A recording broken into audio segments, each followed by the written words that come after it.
Like I've said before, one of the benefits of me getting to host a podcast that's real estate focused is I get to talk to and interact with a wide variety of real estate professionals. And today I'm super excited to introduce Stephen Lee Thomas of Stephen Lee Thomas Capital. He's a real estate syndicator specializing in multifamily. He's also a business coach for those of you who are interested in syndicating deals. Stephen, I know you're super busy there. I appreciate you taking the time to come on and share with us just a whole bunch of things. I've got probably 100 questions for you, but please introduce yourself to our audience, what your background is, and the focus of your business right now. Awesome, Matt. Thank you so much for having me. I'm very excited to be here and meet with you. And if you've got 100 questions, let's go for it, man. I am happy to hang out with you. My call after this canceled, so we can go long, man. I want to Good. add value for you and your listeners. Well, So I love that. I love that. So, multifamily, I'm just a big proponent of multifamily. I love multifamily. I love it as an inflation hedge. I love it, to diversify your portfolio. What are you seeing out there in cap rates? What's your buy box when you syndicate a deal? What are you looking for? yeah, the really good questions. So cap rates have moved a lot over the last couple of years. They've gone up a couple hundred basis points in a lot of markets. So a lot of properties have dropped value. The deals that we're actively looking at in the BC range, and I'm mostly focused in, I should say, not mostly. I am focused in Texas, predominantly the Dallas Fort Worth area. Right. I am an active GP in deals, and I also passively invest. So there's a deal in Houston I'm going to be passively investing in, which is an A class, so it's got a little bit lower cap rate. And that cap rate's come down. I think it's about in the 5 range cap rate. Most of the stuff I'm looking at in Dallas Fort Worth is about the 6 to 6.5 cap rate, and I think that cap rate movement I think it's pretty stable. There's always uncertainty in the market, and I think that's going to start ticking down for sure over the next couple of years. So that's basically what I'm seeing out there in the market. I haven't looked in too many other markets, but I think the story is probably the same. There's been upward movement in cap rates that's starting to stabilize, and I think it'll slowly start ticking back up as we start to see some of that distressed inventory get off the market and we get into a more normal working environment. Right. So I'm going to go back real quick for those. I understand cap rates, but for a lot of the residential professionals that are dipping their toe in the commercial side, explain to me, the net operating income, purchase price, cap rate calculation, and what you use. Mm, so the cap rate is the inverse of the multiplier, and that's the easiest way I can explain that. So um, it's the net operating income divided by the cap rate equals the property value. Right. That's your equation right there. Right. And so like if you had let me flip that around a little bit. So if you ever watch Shark Tank and someone's pitching a deal and they say, "Oh, my business is worth this much," and they'll say, "Oh, that's like a 10 times multiplier." Right. If you have a 5 cap, that's a 20x multiplier. If you have a 6 cap, that's a what 15 multiplier. Yeah, so I might have the numbers, but I know the 5 cap is a 20x multiplier. Okay. And so if you just do the basic math there, the lower the cap rate goes, your multiplier goes up. So Right. if it goes from 5 as a 20x and you go down to 4.5, then your multiplier goes up. If your cap rate goes up, then your multiplier goes down. That's without having to put it on a whiteboard and like Right. Right. Right. I do the didn't mean to math, put you that's on the that's spot. basically how it works. Yeah. Yeah. Yeah. Yeah. As far as your process, your selection process, your investment process, what type of due diligence, when you're looking at properties, what type of due diligence do you look for? Well, I'll go back to your question of the deal box. Like, what does that Right. look like? So overall, I live in California. I don't invest here. And there's very specific reasons why I don't invest in California.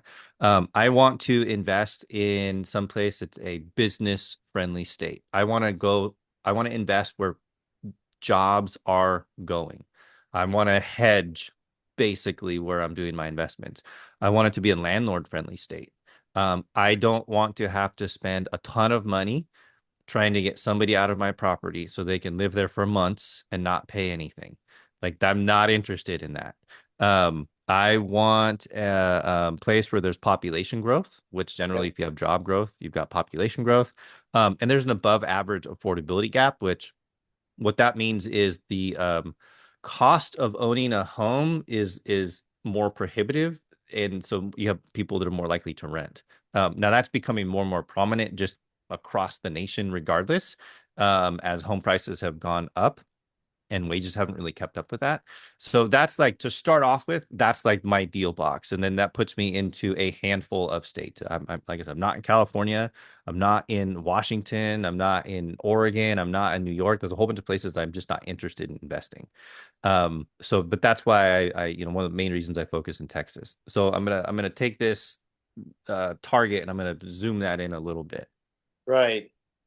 From there, what I'm going to do is I'm going to look for very specific things in neighborhoods. Um, what's the median household income? And I want my median household income to not be so low that if I'm going to start doing value add to my properties, meaning I'm going to renovate some units, I'm going to clean them up. I'm going to add some covered parking. I'm going to add some private yards. I'm going to put washers and dryers in. And all those are added fees to improve the property, and it improves the community. I mean, it's a nicer place to live, and that's why we do these things. But it doesn't make sense for me to go into a neighborhood with a low median household income and over improve it, because that's an uphill battle for me. So I got to have a good median household income, probably somewhere around 60,000 annual median household income.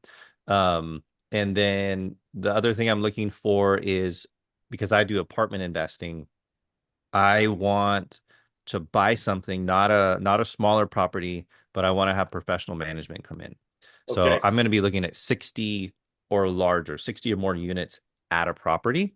And so the sweet spot's kind of been for us like that 150, 200, somewhere in that neighborhood. Sometimes we'll squish a couple properties together to blend create a little mini portfolio.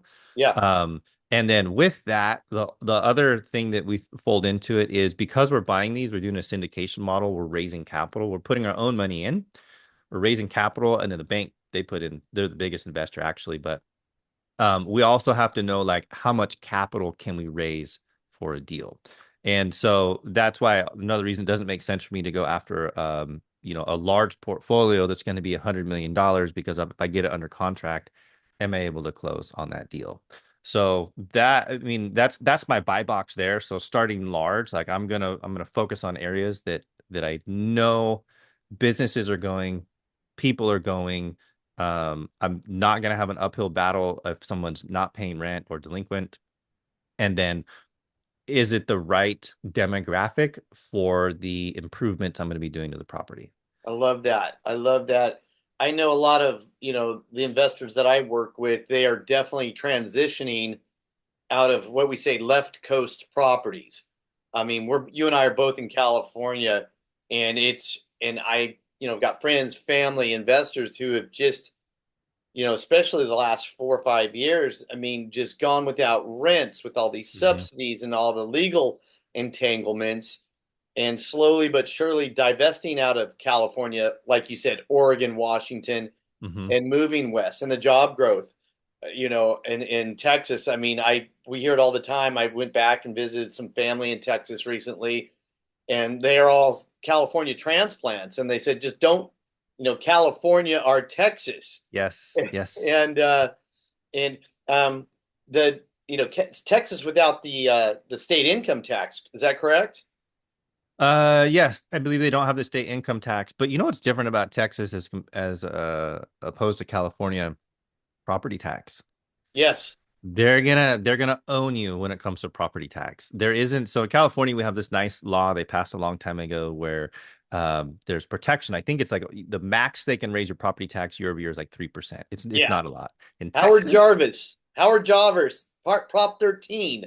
there you go, Prop 13. That's right. Yeah, That's that right. was in my era. I remember that. I was young when it happened, but yeah. So Texas, I mean, they've got to balance their budget somehow. Yes, they got to You make their know? money, right? Yeah, I mean, at the end of the day, like they have to fund the employees who are doing all that, and I'm not opposed to that. I mean, that makes sense. You've got to do it one way.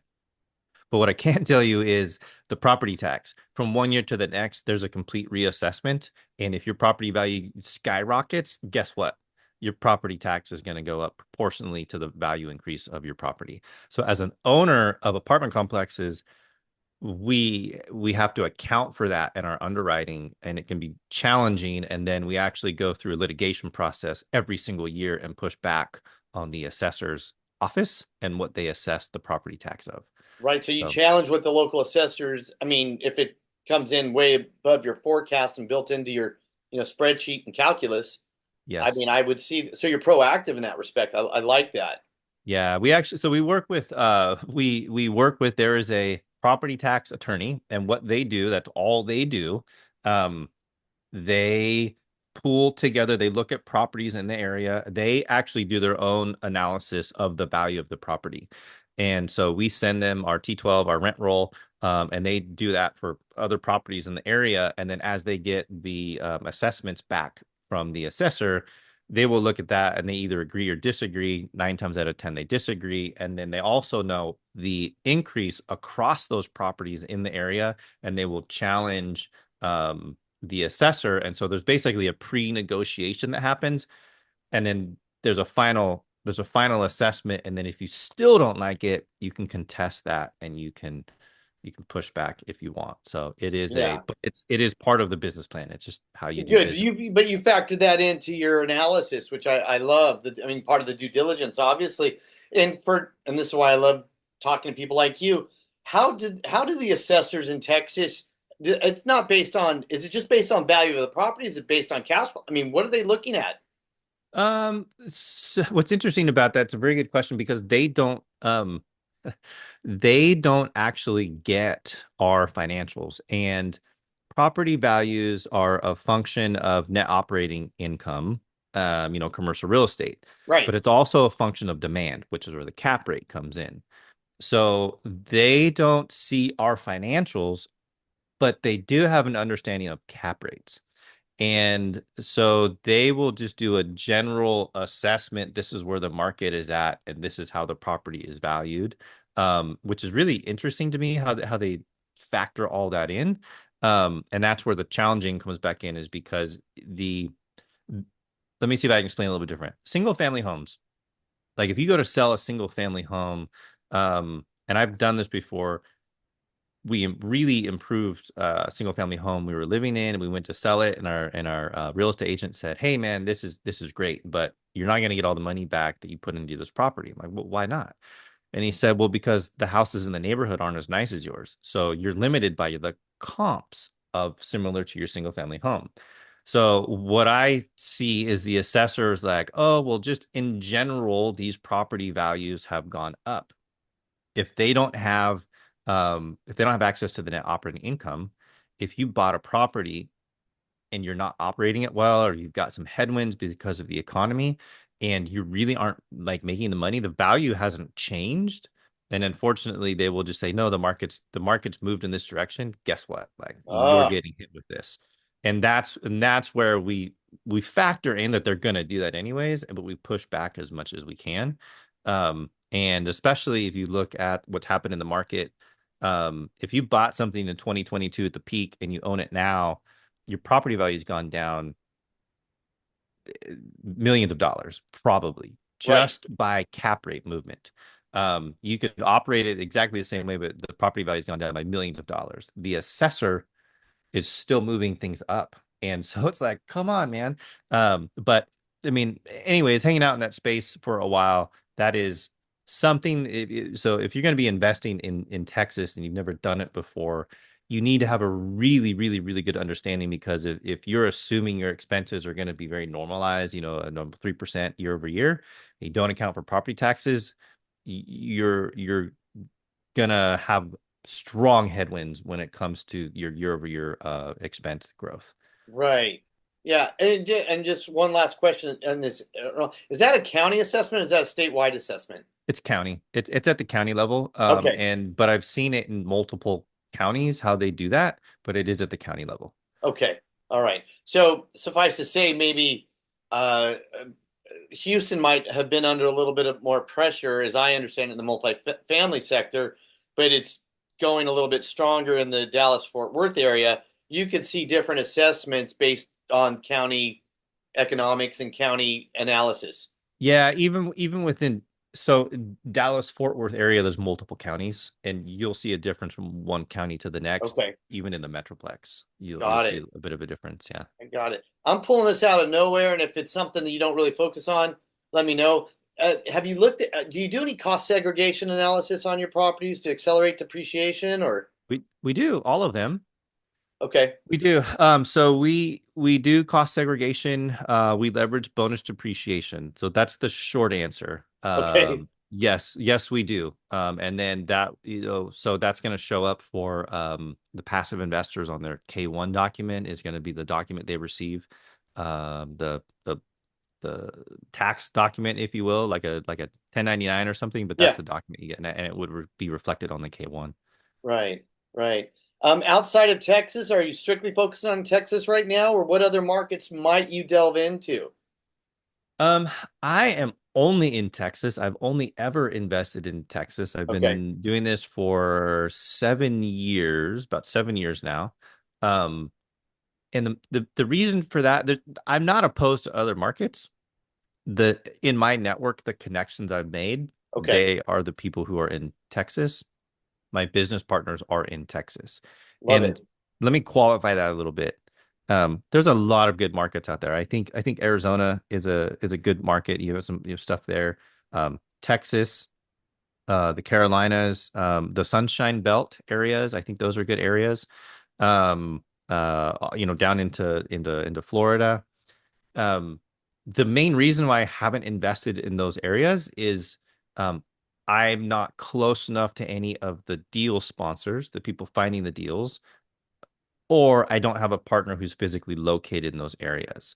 And that doesn't mean that it's not okay to do that. What I have found is I like to I like to bet on the jockey and the horse, not just Okay. the horse, if that makes sense. Yeah, absolutely. Absolutely. So good. And there's that old saying, I probably do it 2 or 3 times, a podcast, there's riches and niches, and you found your niche. You found your area. And I know I was talking to an investor that was moving to Texas from California, the Exodus, and it's easy getting a U-Haul going from Texas to California, but when going from California to Texas, they charge a significant amount more because there's such a migration Hmm. from California to Texas, to Tennessee, to Colorado. Where are most of your well? Okay, the let's just circle back to real estate professionals who have listings. I mean, how are deals being presented to you? How are you finding your multifamily? I mean, especially in that, I mean, you said 60 plus, 100 plus Hmm. units, right? How are you sourcing deals right now? Broker relationships. Okay. Um, there's multiple ways to source deals. You can, and I can go through a couple of them. So if somebody's never looked at deals in the market, like how do you even like get into a market and start having those conversations and look at those deals?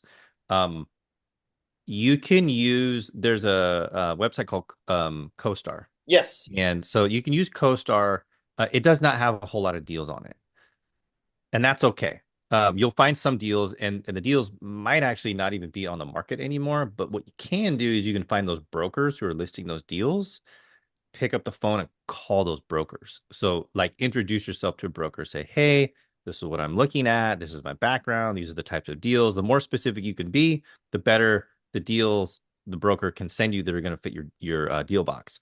So that's one way you can go to CoStar and you can just kind of get an idea for what's out there. You'll start seeing some of the brokers who are active. You can Google You could just go into a particular market and you can Google, apartment complex for sale. Like you'll see some stuff on Zillow, not a whole lot, but Right. I think you're getting more and more stuff on Zillow these days. But some common who are just across the nation is Marcus and Millichap. Yes. So you can like look up Marcus and Millichap in a specific area. CBRE is another one. And so then you can Google, Yeah. apartment complexes and find those brokers. And so then once again, I'm going to say, then you pick up the phone. Now, sometimes they'll list deals and you can kind of start looking at them.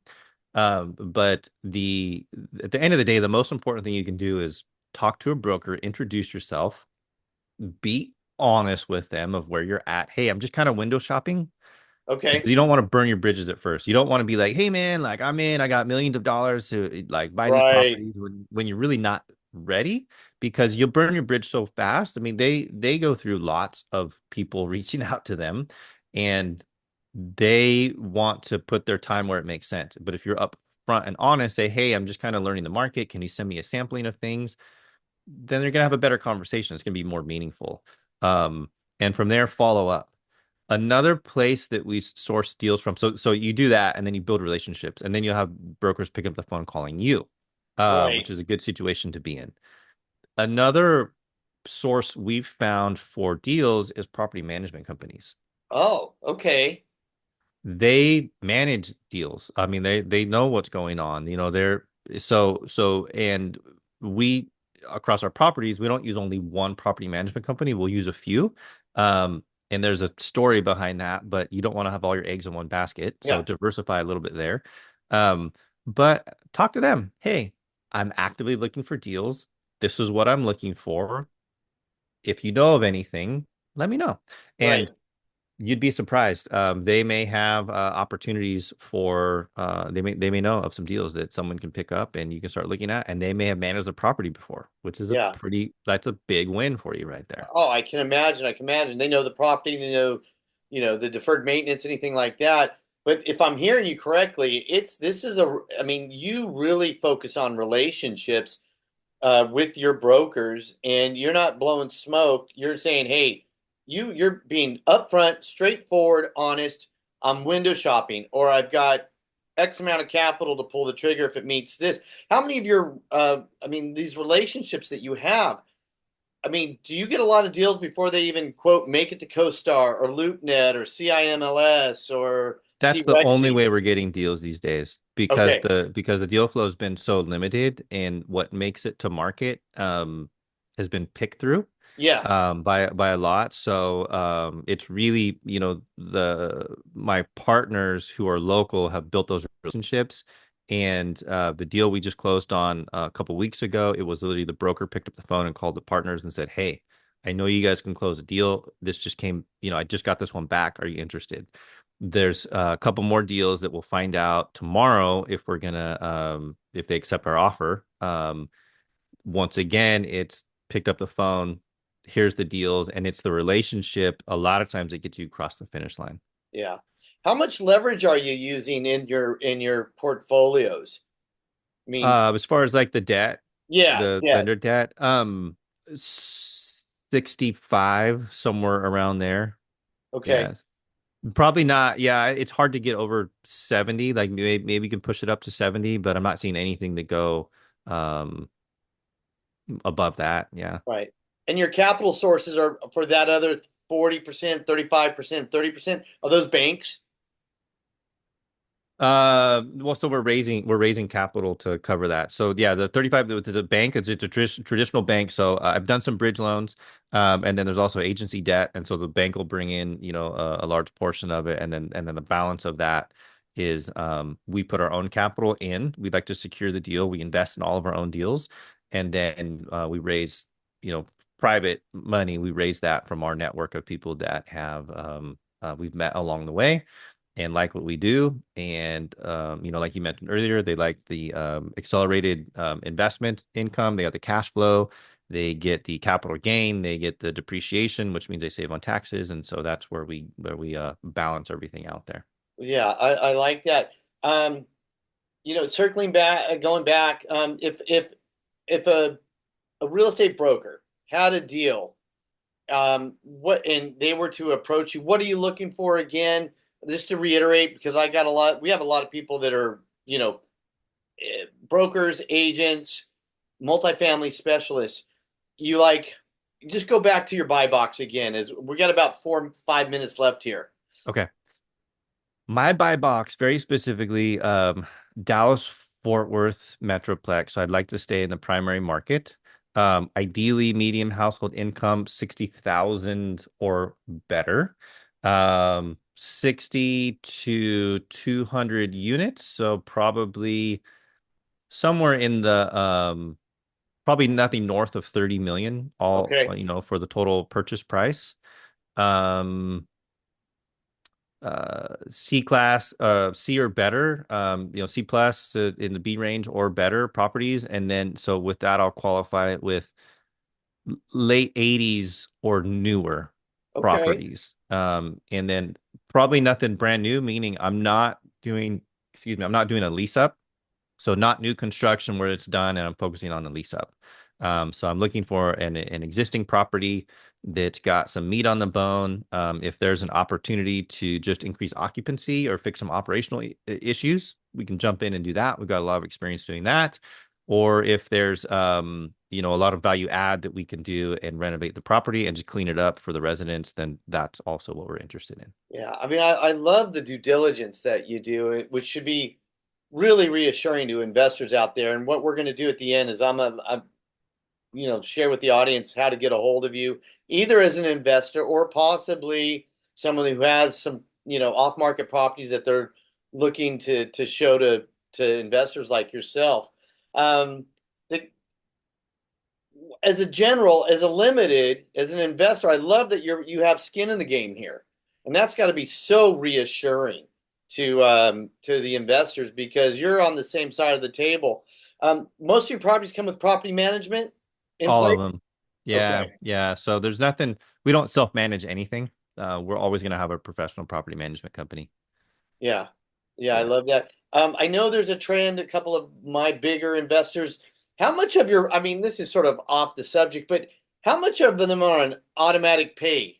I mean, like direct withdrawal, your tenants. Have you automated that much, or is that I still don't know handled the by the answer to property that, but manager? the short answer is not many. Okay. Not many. It's something that we've kind of started looking into, but for whatever reason, no, not a whole lot. We haven't set it up. So if you've got a connection and you can help me get all that stuff set up and then everything goes through smooth, then that's fine. I think honestly, if we were to do it, I think maybe you could get half of the tenants to do it. I mean, the reality of it is, in a lot of places, um, you miss, the tenants will miss the due date, and then they'll say, "Hey, I'm gonna be in here in a few days. Like my paycheck comes next Friday." Right. And so we have a lot of those conversations. And it kind of is property by property, but I think it would help incentivize to get some people to do the auto pay. Yeah, yeah. I know that's something that people are looking at. I know there's, a couple websites and online payment processing that also allows tenants to build up rental history and credit Hmm, history hmm, hmm. for tenants. And it's just something that I know a couple of my investors are looking at implementing. So Um, we did do some of that, Matt, where you it's a kind of a little bit of a fee involved in there, yeah. because we had some tenants who were like, well, we can, maybe they can give them the opportunity to build up a credit. Here's the short answer. Like what we found is it's still might is probably not the right tenant. Okay. If they come with some prior issues, chances are, like, we just found that we Okay. were better off changing our criteria of the renter up front than Okay. putting in the ability for them to do credit builder kind of a situation. Right. Right. I love that. I love that. Your property managers, are they typically on site? Yeah, so anything we buy, I mean, you look at like a 200 unit Well, property, okay. you're gonna have a property manager, you're gonna have assistant manager, you're gonna have a leasing agent, and then you're going to have a couple of maintenance people, and then you may even have like a porter or somebody, and then that's like your full-time staff. And then as you're doing renovations, your business plan, you could choose to bring in additional staff to help with like the renovations as you're doing them. If you're trying to, target, 4 a month, Yeah. you can bring them onto your payroll or you can contract that out. But Yeah. yeah, so we have on-site staff at all of the properties who are there, available for the residents. Okay. I love your due diligence. I love the management process you have in place. Tell us how we can get a hold of you. A, if you want to be an investor, or B, you have a property they want to show you. We've got about 20 seconds here. You got it. The best way to get a hold of me is info@stephenleethomas.com. That's STEPHENLEETHOMAS.com. And that'll get to me and my team. We will see those emails and we will get back to you. I'm a real person. Send me an email, reach out to me, and we'll connect. Stephen, I really appreciate you sharing with me. We will definitely circle back. I want to hear about the Texas market, Houston versus Dallas Fort Worth. We'll explore this more. Thanks again. I know you're super busy. Thank you for taking the time to be with us today, and we'll definitely circle back in a couple months.